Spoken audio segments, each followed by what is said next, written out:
So I'm going to be checking out something called Select 1. It says see booklet for instructions. There is no booklet. But I have got more than one copy of this, amazingly. Now this is what it's called. It's called Select 1, 12 great computer games on one cassette. As seen on TV, apparently. And the company is called Computer Records. There you go.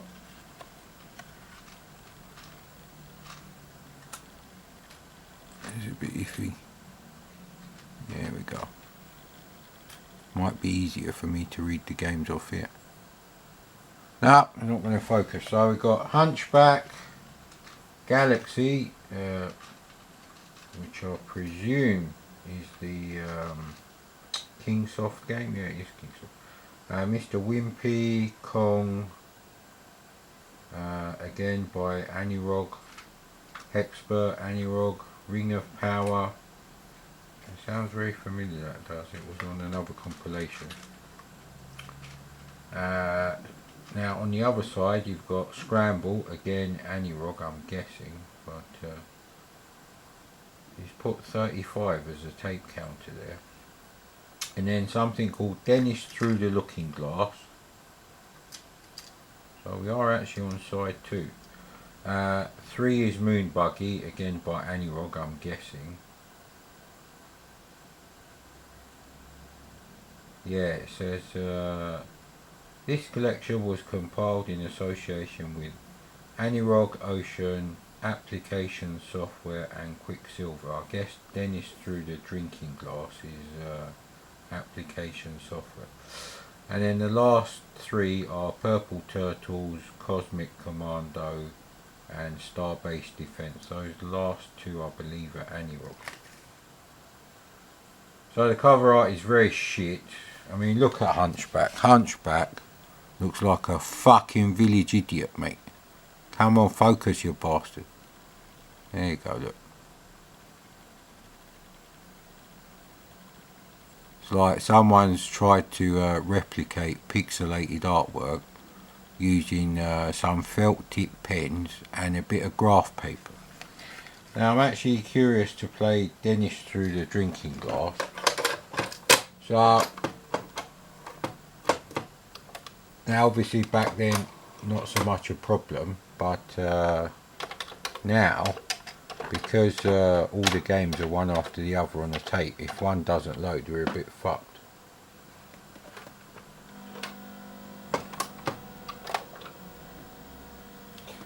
So yeah, let's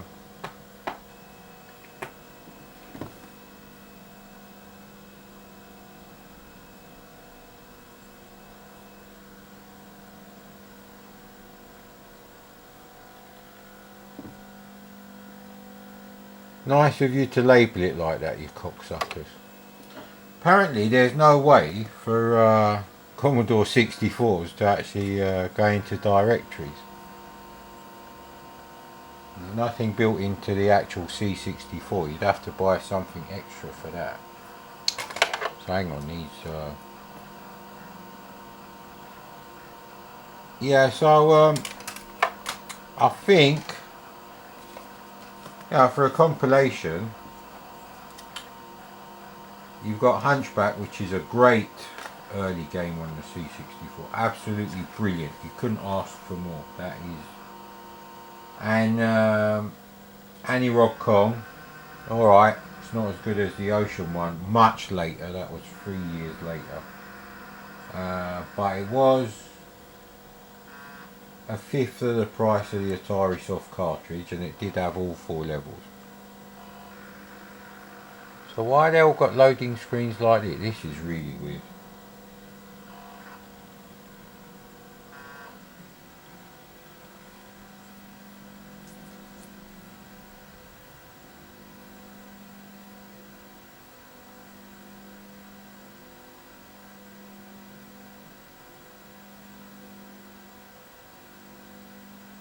Boy, that's a bit fucking obvious, mate. All programs load using the burner fast loader. I believe that was a bit iffy. That was actually quite a fast one. If I remember correctly, that was one of the ones that wouldn't work on some of the later cost-reduced C64 tape decks from about 84, 85 onwards. Right, well this is really stupid because there's two completely different sizes and styles of tape counter on the Commodore 64. Now, here it's showing 32, just past 32, coming on to 33, and here he's written 35. So he might have had a VIC-20 tape deck. Now this is quite an early compilation.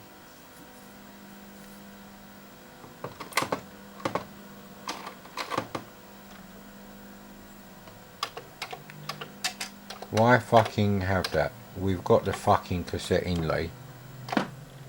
That's really dumb. So now I've got to do all the pokes again. And I've already foolishly squandered 5.5 minutes of camera battery time on recording Phantom of the Asteroids title music.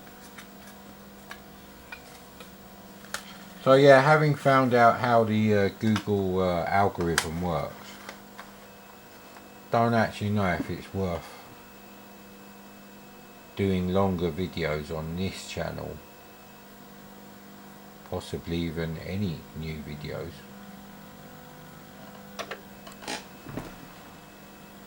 So I suppose maybe if you forward it a couple of digits. Now I don't believe Anirog Skramble actually had this particular loading system.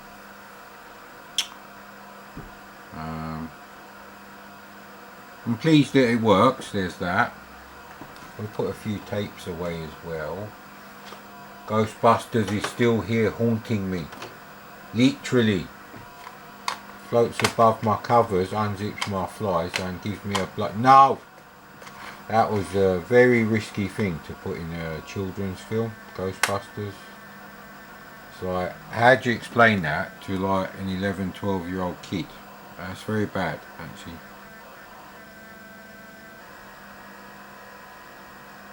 Actually, I've just realised we've got the volume on maximum. But never played Dennis Through the Drinking Glass, and it does sound like a game that was out on the Spectrum first. Although I could be remembering that wrong. But even just a subset of all my tapes, I don't actually know how many tapes I've got. But I haven't found most of the boxes with the clamshells. I'll probably put them somewhere else. Because I wasn't ready then. Ooh, when did I do those game cover videos? I think they were they summer 2019 or 2020. So at least the tape stops, that's important, right. So here we've got 74 and he's got 76 written here. 76 or 75? No, 76. So they're fairly reliable.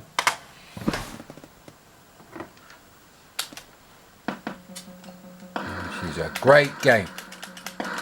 But it doesn't have smooth scrolling, oddly. Little Osiris playing this, thinking I don't have to waste any more bloody 10p's on the arcade machine.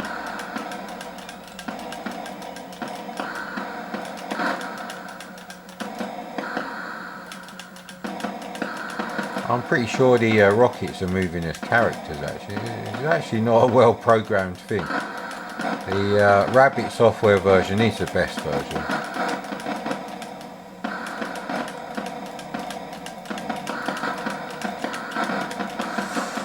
Nice explosion effects. I mean the graphics of them. Used to bomb the crap out of the UFOs back then.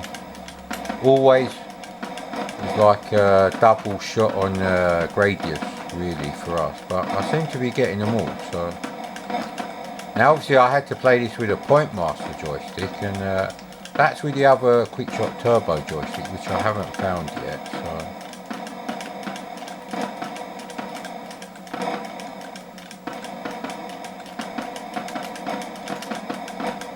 Shouldn't really do that. Should really concentrate on them. Ooh! In the flames of fire there for the little UFOs. They look like Cartman with blue hair, with too much hair gel. Now the problem with this level is you don't actually move up and down that far. It's true, when you're playing the game you don't really actually notice that it's a pixel scroll. It's only years later. Oh, god damn it. I heard that noise a lot as a kid.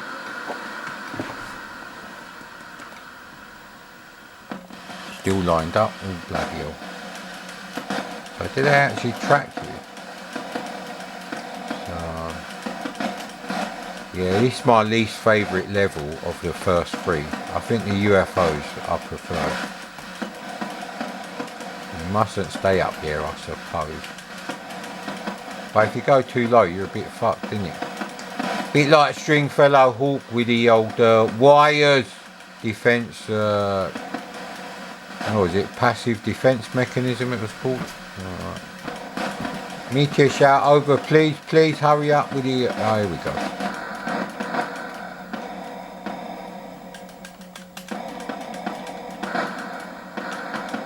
So of course today you would play the Skramble 2015, is it called? You know, that homebrew version, which is brilliant. You'd only really play this for nostalgia. Just as an example of, you know, what your choices were. If you had a C64, you could play this, or the Rabbit version, if you were lucky enough to pick that instead.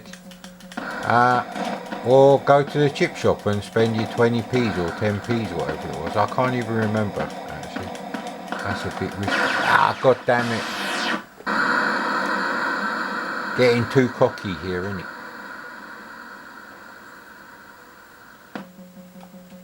So I'm pretty sure you start this level back at the start of the level.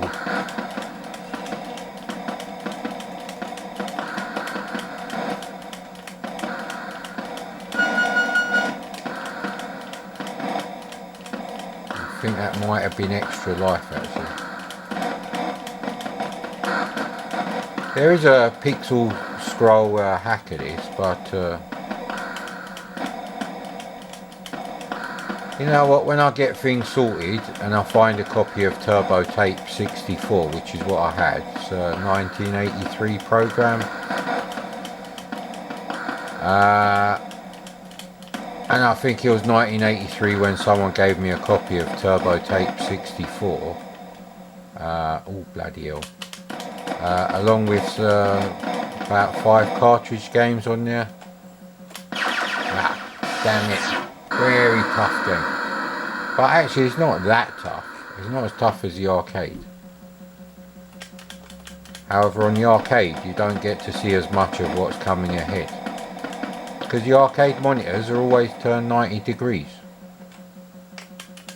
They're always in portrait mode.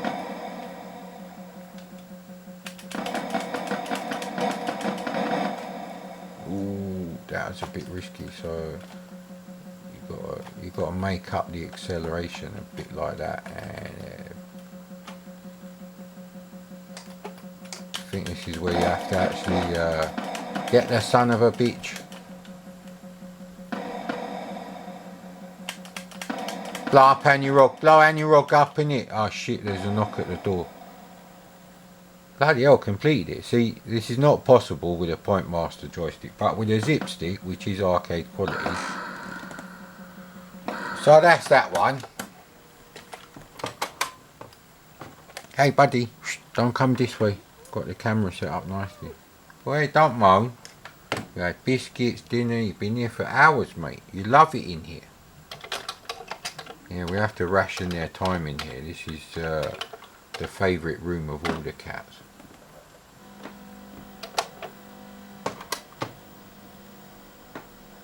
So So that was Anirog Skramble, as I suspected, and you got another review of Anirog Skramble, you lucky bastard.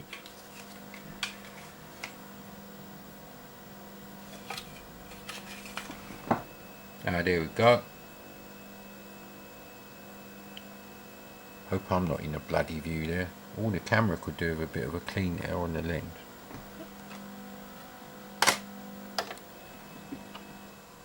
Probably gonna jinx it there. But I've got a soft cloth to clean that. No, but I've got a hoodie.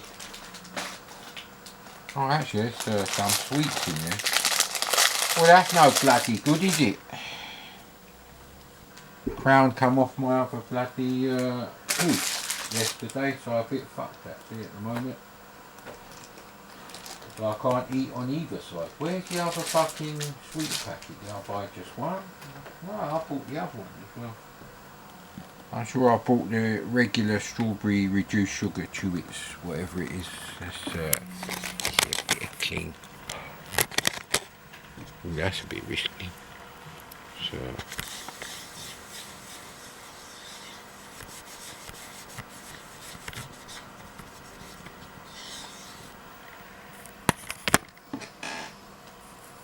Bet you felt like a little kid there with your granny wiping your face with the old spit and napkin.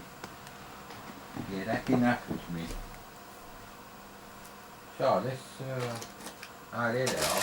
There you go. These are the two best fruitellas you can get, mate.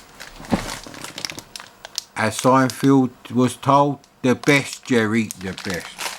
And that was Fruitella Duo Sticks. Wow, you get less and less in these fucking packets now.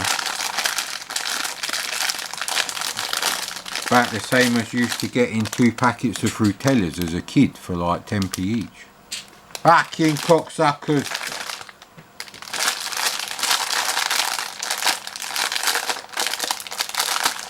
I would love to eat those whilst playing C64 games, but that's not really going to happen at the moment. Now let's have a look at this. Right, label on both sides, so that could work. I believe Star Crash is a game I went out of my way to buy. Oh no. No! It's written with a quill. The only game you want to play that was ever written with a quill is the Pawn. And not the shitty text-only QL version. Bollocks! What else is on the side? I'm not playing this. Fucking dumb guy. I told you, if I'd written games, if I'd spent 6 months learning how to do the C64 instead of doing my bloody O-levels, I'd be a fucking millionaire today, mate. Because I would have invested my money wisely. Right, you know what? The only other game I want to play is fucking Ring of Power, which is right at the end of the other side.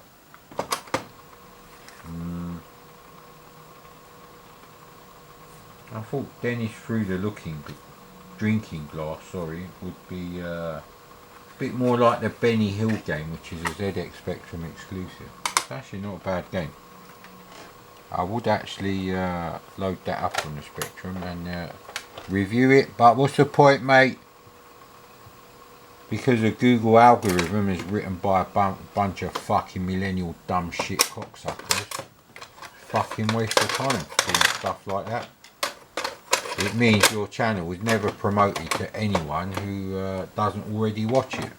I don't know if that includes subscribers, but exclusively, I mean. Off with a dirty fucking Dennis. Right, so they're pretty close. So let's try again. Fast forward 200. I think Ring of Power is actually an adventure anyway. Right.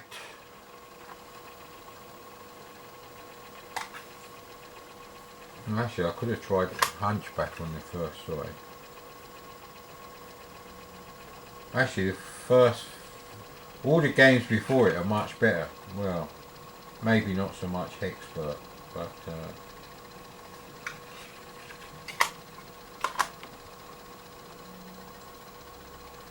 gonna have to do the old Pokerunios.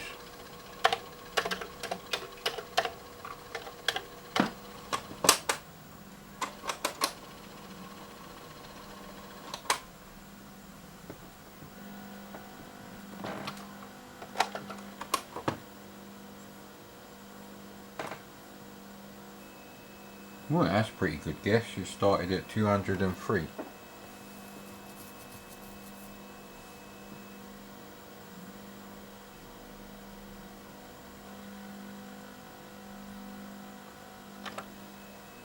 So this tape's in potentially quite okay condition.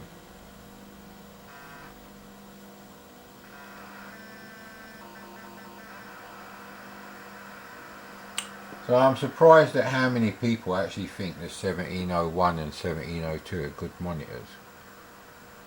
I mean, I actually explain it to people what the problem is. Like when the monitor's turned off, it looks like a fucking medium grey colour when it should be pretty much charcoal.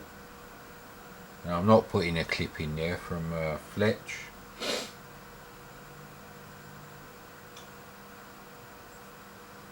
Yeah, you don't know which bit I'm talking about.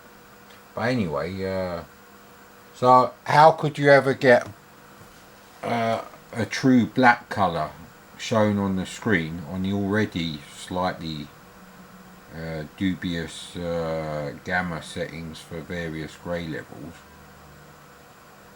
on such a monitor? It's impossible. And then you got the colour banding, which is nothing to do with a C64. It does it even if you plug like a CD-TV into the video input port. And I remember from past experience, this is my second 1702, the first one done the same thing.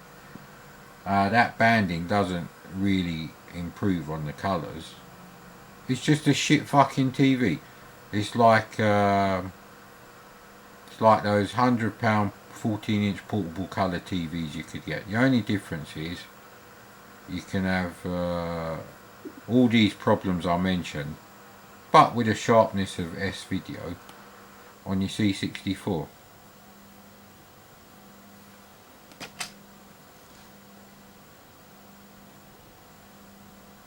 Dimensioning your arrays in BASIC, are we, you cocksucker? Right, there's graphics. Enter advice. My advice to you is every fit girl who doesn't. Where's the fuck? Oh, it's up here, the apostrophe. Doesn't have AIDS when you. Again with the apostrophe. 18.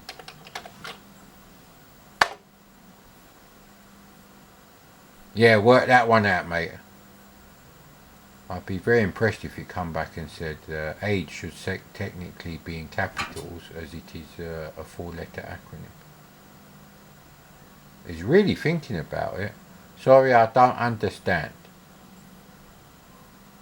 Well, thanks for thinking about it, and I'm not including that clip from fucking the thing either.